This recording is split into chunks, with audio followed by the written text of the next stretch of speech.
हूँ जिस तरह इस मुश्किल वक्त में उन्होंने पाकिस्तान की नुमाइंदगी की। और अगर कभी दोबारा मुश्किल हालात आए तो पाकिस्तान की हर औरत, मर्द, बुजुर्ग और नौजवान इस वतन के दिफा के लिए लड़ेगा।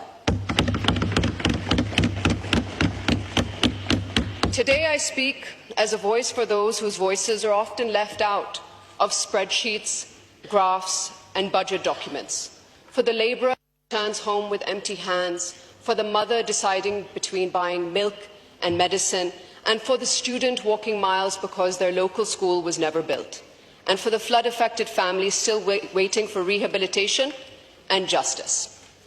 Mr. Speaker, budgets are not merely fiscal instruments. They are political documents. They reflect choices. They reflect priorities. And they reveal who we as a state choose to serve. Last year I said that Pakistan deserves better. Today I say it again with more urgency. Pakistan deserves a budget that is progressive, people-centric and protective of the most vulnerable in our society. Let us be honest. Economic growth means little if it does not translate into dignity for our people. GDP numbers mean little when 40% of our children are stunted and over 20 million remain out of school. Foreign reserves mean little. Foreign reserves mean little if our people cannot afford dal and roti. This is not the time for austerity to be imposed on the poor while luxuries remain for the privileged. This is the time for compassionate government, for redistributive justice, and for a break from the cycle that punishes the working class and rewards the elite. Mr. Speaker, we must invest in our human development. Education is not a luxury but a human right.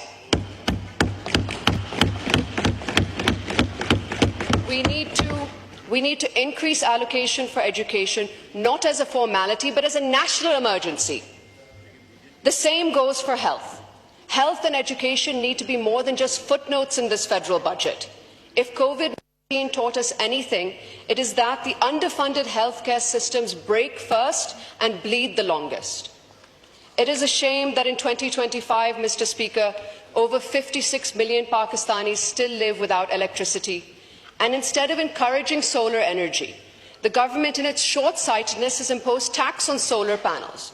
We should not be punishing people for turning to solar energy. While the government boasts about its electricity generation capacity, it's doing little to ensure that that power actually reaches the people. My constituents continue to suffer through 15 hours of load shedding.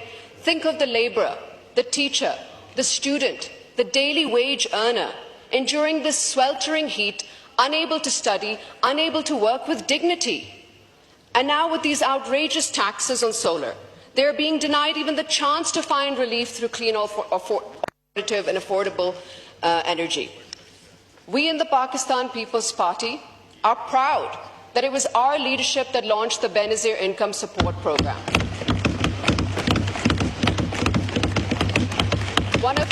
One of the largest social protection programs in South Asia.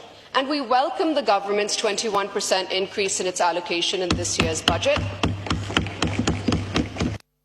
It is now time to expand its scope, link it to female literacy, and link it to health insurance.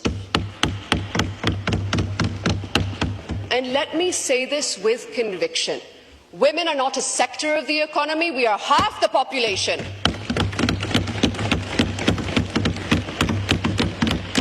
No economic plan can succeed if women remain excluded from opportunity, leadership and policy making. Let this budget deliver meaningful steps for gender-inclusive growth, not just token allocations, but real mechanisms for empowerment. Mr. Speaker, any federal budget that fails to allocate sufficient resources to disaster preparedness, for clean energy, water conservation and agricultural adaptation is simply irresponsible. We cannot talk about future-proofing Pakistan without talking about the climate crisis. And Sindh was the worst hit by the 2022 floods.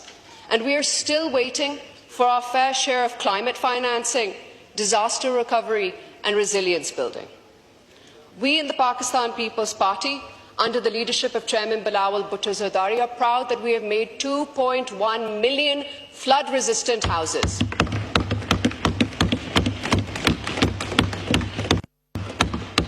No other party or province can claim the same. Today I speak of the legacy of Shaheed Mohtarama Benazir Bhutto, a leader who believed that politics must serve the poor, who taught us that the true measure of leadership is not the number of speeches we give, but the number of lives we uplift. I urge this House, let this budget not be another missed opportunity. Let it not be another document that pleases the IMF while ignoring the soul of our people. Let it answer the cries of the flood-affected, the jobless graduate, the underpaid teacher, the small farmer and the widow receiving 12,000 rupees from BISP. Let this be a pro-people, pro-federation and pro-women's budget. Let it be every Pakistani that yes, we see you and yes, we care. In closing, I want to echo with what Shaheed Prime Minister Zulfikar Ali Bhutto once said, that there are two kinds of politics, the politics of power and the politics of service. We choose the politics of service. Let that be our choice again. Thank you, Mr. Speaker. Thank you,